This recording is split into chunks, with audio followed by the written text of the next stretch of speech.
नमस्कार। राजकीय महाविद्यालय बूंदी के आप सभी एमए फाइनल ज्योग्राफी के स्टूडेंट्स का मैं डॉक्टर निधि खिंदुका जैन आज की ई क्लास में स्वागत करती हूँ। हम आपका एग्रीकल्चर ज्योग्राफी या कृषि भूगोल वाला पेपर कर रहे हैं जो आपके पाठ्यक्रम का पेपर नंबर 6A है। और आज की ई क्लास में हम कृषि के विभिन्न प्रकार जो होते हैं, विश्व की विभिन्न कृषिगत व्यवस्थाएं या विभिन्न कृषि प्रकार, डिफरेंट टाइप्स ऑफ एग्रीकल्चर के अंतर्गत शिफ्टिंग एग्रीकल्चर का अध्ययन करेंगे। तो हमारा आज का टॉपिक है स्थानांतरणशील कृषि। यह कृषि कम उपजाऊ मिट्टियों पर किया जाने वाला प्राचीनतम कार्य है। यह कृषि उष्ण प्रदेशों के वर्षा वाले वनों और अर्ध मरुस्थलीय प्रदेशों में विचलित रही है। ज़्यादातर यह उष्णकटिबंधीय प्रदेशों में की जाती थी, जहां वर्ष भर ऊंचा तापमान रहता था, अत्यधिक वर्षा होती है और सघन वन पाए जाते हैं। इसके अलावा यह अर्ध मरुस्थलीय प्रदेशों में भी की जाती है। प्रमुखतः यह दक्षिण अमेरिका के अमेज़न बेसिन में, अफ्रीका के कॉन्गो बेसिन में, दक्षिण पूर्वी एशिया में और पैसिफिक ओशन में या प्रशांत महासागर में जो द्वीप समूह पाए जाते हैं, जिन्हें कि हम पूर्वी द्वीप समूह भी कहते हैं, इन क्षेत्रों में स्थानांतरणशील कृषि अत्यधिक प्रचलित कृषि प्रणाली है। इस मानचित्र में आप देख सकते हैं major areas of shifting agriculture या स्थानांतरण कृषि के लिए जो प्रमुख विश्व में क्षेत्र हैं। ये जो आप देख सकते हैं जो डार्क ब्राउन कलर में है, अफ्रीका का कॉन्गो बेसिन, साउथ अमेरिका का अमेज़न बेसिन, मध्य अमेरिका जिसे हम कहते हैं मध्य अमेरिका, उसके अलावा साउथ ईस्ट एशिया और ये जो आइलैंड नेशंस हैं पैसिफिक ओशन में या प्रशांत महासागर में पाए जाते हैं, इन सभी क्षेत्रों में स्थानांतरणशील कृषि या शिफ्टिंग एग्रीकल्चर प्रचलित है। यह जो स्थानांतरणशील कृषि है या शिफ्टिंग एग्रीकल्चर है, यह कई अलग अलग स्थानीय नामों से जाना जाता है। इसे इंडोनेशिया और मलेशिया में लदांग कहा जाता है। इंडोनेशिया के कई क्षेत्रों में इसे हुमा के नाम से भी जाना जाता है। फिलीपाइंस में इसे कैंगीन कहते हैं। श्रीलंका में ये चेना के नाम से जानी जाती है। अफ्रीका और सेंट्रल अमेरिका में इसे मिल्पा के नाम से जानते हैं। लोकली कॉन्गो जो एरिया है वहाँ पे इसे मासोले कहते हैं। सूडान में न्यासू कहते हैं। म्यांमार में ये तोंग्या के नाम से जानी जाती है। ब्राज़ील में कुछ क्षेत्रों में इसे रोका कहा जाता है। उत्तर पूर्वी भारत में इसे झुमिंग कृषि के नाम से जाना जाता है और हमारे दक्षिण पूर्वी राजस्थान में ये वात्रा कृषि के नाम से जानी जाती है। तो इस तरीके से यह विश्व के विभिन्न क्षेत्रों में अलग अलग नाम से जानी जाती है या शिफ्टिंग एग्रीकल्चर के कई लोकल या स्थानीय नाम हैं। अब हम अध्ययन करते हैं स्थानांतरणशील कृषि की प्रमुख विशेषताओं का।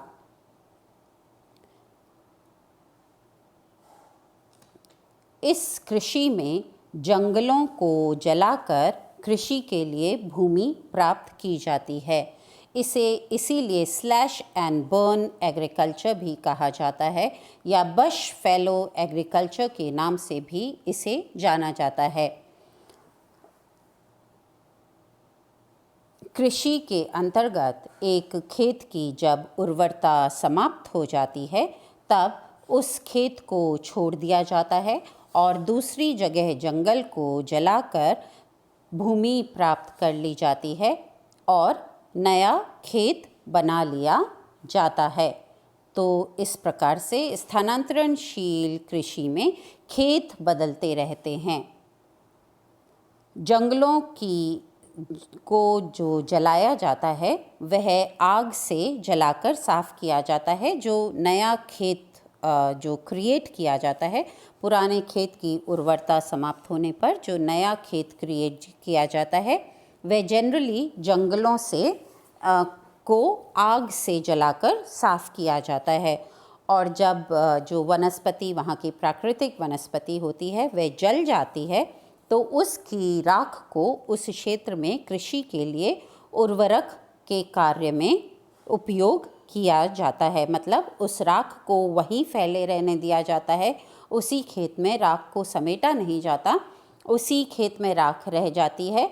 और फिर जब भूमि जोती जाती है तो वह राख उस भूमि में मिल करके वहाँ पर उर्वरक का कार्य करती है।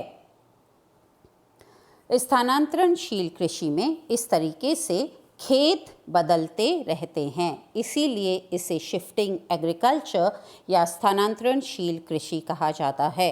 ये इसकी स्पेशलिटी है कि इस कृषि में फसलों में इतना बदलाव नहीं होता है। टाइप्स ऑफ क्रॉप्स जो बोए जाते हैं उनमें इतना बदलाव नहीं होता है। एरिया पर्टिकुलर रीजन्स में वहाँ के क्लाइमेट के अकॉर्डिंग कुछ सेट क्रॉप्स बोए जाते हैं। विश्व में अलग अलग प्रदेशों में वहाँ के क्लाइमेट, वहाँ की जलवायु और वहाँ के रहन सहन के अकॉर्डिंग जो कृषि करने वाले कृषक परिवार होते हैं वो अपने हिसाब से क्रॉप्स बोते हैं। पर शिफ्टिंग एग्रीकल्चर में खेत बदले जाते हैं। एक खेत पे जब उत्पादन कम मिलने लग जाता है तो उस खेत को पूर्णतः 2, 3, 5, 7 साल के लिए छोड़ दिया जाता है। नई जगह ढूंढी जाती है। वहाँ के जो प्राकृतिक वनस्पति या जंगल जिसे हम कहते हैं उन्हें आग से जला दिया जाता है और फिर उस नए क्षेत्र को कृषि के लिए उपयोग किया जाता है। तो यह स्थानांतरणशील की एक बेसिक कैरेक्टरिस्टिक है और स्पेशल कैरेक्टरिस्टिक है कि इस शिफ्टिंग एग्रीकल्चर में खेत बदलते रहते हैं। ये डिपेंड करता है, टाइम जो खेत बदलने का होता है वो डिपेंड करता है उस जगह की उत्पादकता के ऊपर। अगर लैंड बहुत फर्टाइल है तो खेत 2 से 3 से 4 साल में बदला जा सकता है, और अगर वहाँ की फर्टिलिटी लो है या उत्पादकता कम है तो 1 से 2 साल में भी उस खेत को छोड़ करके नया खेत लिया जा सकता है। तो खेत बदलते रहते हैं और ऑन एन एवरेज खेतों का आकार भी बहुत छोटा होता है। कृषि अंतर्गत फसलों में खाद्य फसलें प्रमुखता से उत्पादित की जाती है। वहाँ पर जहाँ जो उस क्षेत्र का जो क्लाइमेट होता है और उस क्षेत्र का जो प्रमुख खाद्य सामग्री होती है, जिसमें कि वहाँ का जो मेन खाद्यान्न होता है वो वहाँ पर जो दालें होती हैं वो, और उसके साथ साथ ही वहाँ पर उस क्षेत्र में जो सब्जियाँ या वेजिटेबल्स खाई जाती हैं उनको वहाँ पर ज़्यादा उगाया जाता है, जैसे मक्का, ज्वार, बाजरा, चावल। इसी के साथ जो फल सब्जियां होती हैं उनमें टमाटर, डिफरेंट काइंड्स की जो बीन्स होती हैं, फलियां होती हैं, उनको, केला, उसके साथ गन्ने का उत्पादन किया जाता है। इसी तरीके से आलू का, याम का, और जो डिफरेंट नट्स होते हैं या जो दालें होती हैं उन दालों में उस क्षेत्र की जो दाल होती है वो, और नट्स में मूंगफली जैसी फसलों का उत्पादन किया जाता है। और ये जो डिफरेंट फसलें होती हैं, जैसा कि मैंने अभी कहा कि ज़्यादातर ये खाद्य फसलें होती हैं और इनका जो उत्पादन होता है वो बेसिकली स्थानीय उपयोग के लिए ही होता है। ये जो उत्पादन होता है यह लोकली ही कंज्यूम हो जाता है। शिफ्टिंग एग्रीकल्चर का जो उत्पादन है वो मार्केट के लिए या बाज़ार के लिए नहीं होता है। यह जो कृषक होते हैं वो इसे अपने ही प्रयोग के लिए साल भर अपनी फैमिलीज़ के लिए जो उपयोग करना होता है उसी के लिए ये उत्पादन करते हैं। तो शिफ्टिंग एग्रीकल्चर जनरली खाद्यान्न फसलें प्रमुखतः होती हैं और इनका स्थानीय उपयोग होता है। इसी तरीके से यहाँ पर कृषि कार्य में परंपरागत साधनों का उपयोग देखा जाता है। हल, खुरपी, कुदाल, कुल्हाड़ी का उपयोग होता है। साथ में ही जो फायर स्टोन है उसका प्रयोग किया जाता है आग जलाने के लिए। और इस प्रकार की कृषि में मशीनों और कृषि उपकरणों का प्रयोग नहीं किया जाता है। तो यह बेसिकली परंपरागत तरीक़ों से की जाने वाली कृषि है। इसमें पशुओं का या पशु श्रम का भी उपयोग बहुत कम होता है कृषि कार्य के लिए और ज़्यादातर परंपरागत साधनों का ही उपयोग कृषक करता है। इसी तरीके से क्योंकि यह एक परंपरागत कृषि व्यवस्था है, इसमें पूंजी का, रासायनिक उर्वरकों का, उन्नत बीजों का और उन्नत सिंचाई साधनों जैसे विकसित और वैज्ञानिक साधनों का प्रयोग नहीं होता है। तो यह एक technically traditional kind of agriculture है जिसमें साइंटिफिक मेथड्स और टेक्नोलॉजिकल मेथड्स का उपयोग कृषि उत्पादन बढ़ाने के लिए या कृषि को आसान करने के लिए नहीं किया जाता है। नो मशीनरीज और उपकरणों का तो उपयोग नहीं ही होता है, पर जो साइंटिफिक टेक्नोलॉजीज़ हैं जैसे कि pesticides, chemical fertilisers, irrigation methods, इनका भी प्रयोग नहीं होता है। कृषि जीविकोपार्जन प्रकार की होती है। जैसा कि अभी हमने देखा कि कृषि में जो प्रमुख फसलें होती हैं वो खाद्य फसलें होती हैं। अन्न, दालें, सब्जियां, फल जो उत्पादित किए जाते हैं वो ज़्यादातर कृषक अपने उपयोग के लिए ही, अपने परिवार के उपयोग के लिए ही उनका उत्पादन करता है। यह जीविकोपार्जन के लिए होती है और इसीलिए इसका उत्पादन जो होता है उसका प्रयोग भी स्थानीय ही होता है। तो यह एक लाइवलीहुड काइंड ऑफ एग्रीकल्चर है, यह कमर्शियल एग्रीकल्चर नहीं है और यह जीविकोपार्जन प्रकार की होती है। ना क्योंकि कृषि परंपरागत तरीक़ों से की जाती है और फसलें भी लिमिटेड होती हैं, उत्पादन भी कम होता है क्योंकि साइंटिफिक मेथड्स का प्रयोग नहीं किया जा रहा है, तो जो कृषक है वो अपनी आवश्यकताओं की पूर्ति के लिए साथ में फल संग्रह, मछली पालन और आखेट भी करता है। तो कृषि के साथ साथ ये जो प्रिमिटिव मेथड्स हैं जंगलों से संग्रहण के, अगर आसपास कोई जल राशि है उसमें से मछली पकड़ने के और आखेट के, उन जंगलों में आखेट या शिकार के का भी वो अपने जीविकोपार्जन के लिए ये एक्टिविटीज़ भी करता है एग्रीकल्चर के साथ साथ। इस कृषि पद्धति में मृदा अपरदन अत्यधिक होता है। हम जानते हैं कि किसी क्षेत्र की जो प्राकृतिक वनस्पति होती है या जो नेचुरल वेजिटेशन होता है वो उस क्षेत्र की मृदा को पकड़ के रखता है, सॉइल को कंजर्व करके रखता है, होल्ड करके रखता है और सॉइल इरोजन या मृदा अपरदन नहीं होने देता है। बट शिफ्टिंग एग्रीकल्चर क्योंकि एक slash and burn kind of agriculture है जिसमें कि जंगलों को जला करके और खेत क्रिएट किए जाते हैं और उनमें एग्रीकल्चर किया जाता है और फिर 2, 3, 4 साल बाद जब प्रोडक्शन कम हो जाता है, उर्वरता उस भूमि की कम हो जाती है, तो उस भूमि को ऐसे ही खुला छोड़ दिया जाता है और दूसरी जगह जाकर के वहाँ के जंगलों को जलाकर और कृषि करना शुरू कर दिया जाता है। तो यह जो पद्धति है स्लैश एंड बर्न की और फिर लैंड को काली छोड़ करके दूसरी जगह के जंगलों को जलाने की, इससे सॉइल इरोजन बहुत होता है। तो यहाँ पर slash and burn kind of agriculture या shifting agriculture is a major cause of soil erosion.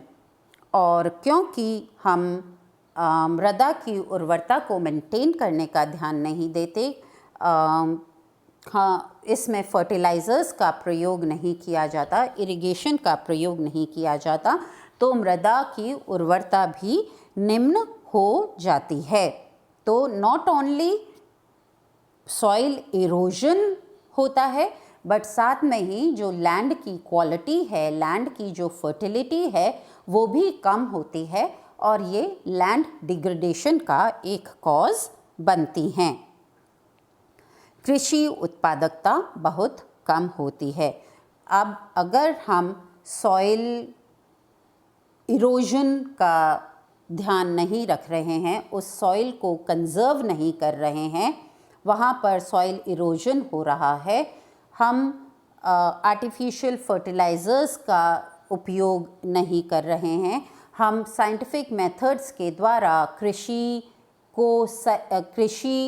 की जो फर्टिलिटी है उसको मेंटेन नहीं कर रहे हैं, बेटर सीड्स का उपयोग नहीं कर रहे हैं, पेस्टिसाइड्स का उपयोग करके फसल को बचाने की कोशिश नहीं कर रहे हैं, इरिगेशन के द्वारा जल उपलब्ध नहीं करा रहे हैं भूमि को और फसलों को, तो फिर कृषि उत्पादकता या एग्रीकल्चर जो प्रोडक्टिविटी होती है वो भी बहुत कम होती है यहाँ पर कंपैरेटिवली।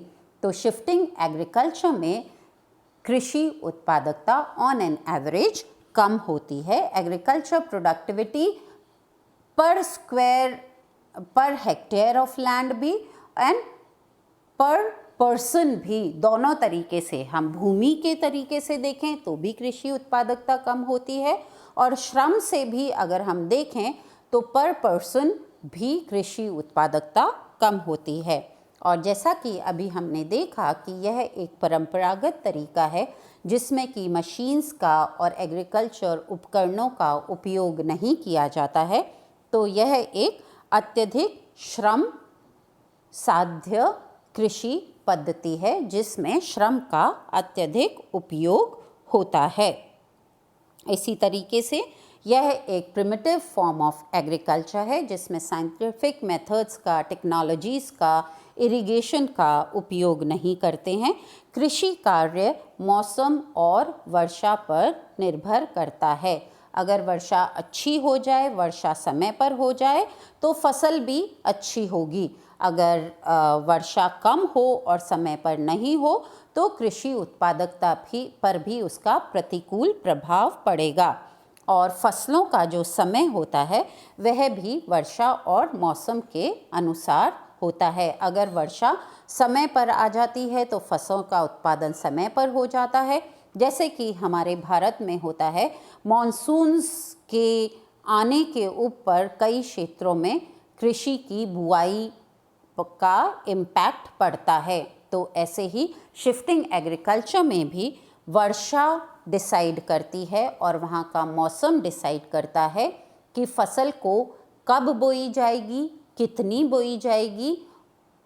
और क्योंकि जल उपलब्धता भी वर्षा का ही इंतज़ार करती है, क्योंकि सिंचाई के विकसित साधनों का नहीं उपयोग किया जाता है, तो फसलों का समय भी वर्षा और मौसम के अनुसार ही होता है। फसलों का प्रकार भी मौसम और वर्षा के अनुसार ही होता है। और टोटल जो एग्रीकल्चर का वर्क होता है, कृषि प्रकार और कृषि पद्धति, वह मौसम और वर्षा पर निर्भर करती है। स्थानांतरणशील कृषि तो हमने देखा, यह एक रूढ़ियों से ग्रस्त कृषि पद्धति है। यह एक पुरानी कृषि पद्धति है। इस कृषि पद्धति में पर्यावरण का बहुत डिस्ट्रक्शन होता है, क्योंकि जंगलों को जला दिया जाता है, लैंड डिग्रेडेशन होता है, सॉइल इरोजन होता है। तो इसलिए यह, और फिर जब एक एरिया में प्रोडक्टिविटी लो हो जाती है, लैंड की फर्टिलिटी लो हो जाती है, तो उस एरिया को खाली छोड़ करके दूसरे क्षेत्र के जंगलों को जला दिया जाता है। तो यह पर्यावरण के लिए एक बहुत विनाशकारी प्रकार की कृषि पद्धति है, क्योंकि इसमें वनों का विनाश होता है, मृदा अपरदन होता है और भूमि की उर्वरता नष्ट होती है। तो वनों का विनाश होना, सॉइल इरोजन होना, लैंड डिग्रेडेशन होना, ये सब चीज़ें एनवायरमेंटल डिग्रेडेशन की कॉजेज़ बनती हैं। तो स्थानांतरणशील कृषि पर्यावरण के लिए बहुत विनाशकारी कृषि व्यवस्था है। अब आपके लिए आज का असाइनमेंट क्वेश्चन है। मुझे पूरा विश्वास है कि आप रजिस्टर में अपने असाइनमेंट्स रेगुलरली करते जा रहे हैं। आज का आपका क्वेश्चन है, स्थानांतरणशील कृषि का विश्व में विस्तार बताते हुए उसकी प्रमुख विशेषताओं का वर्णन कीजिए। यह एक लॉन्ग क्वेश्चन है जिसे आप 250 से 500 शब्दों में आंसर कर सकते हैं और जहां पॉसिबल हो वहां मैप का उपयोग कीजिए। तो आज हमने विश्व के कृषि प्रकारों में या टाइप्स ऑफ एग्रीकल्चर के अंदर शिफ्टिंग एग्रीकल्चर या स्थानांतरणशील कृषि का अध्ययन किया। हमारे अगले वीडियो में हम मेडिटेरेनियन एग्रीकल्चर या भूमध्य सागरीय कृषि का अध्ययन करेंगे। धन्यवाद।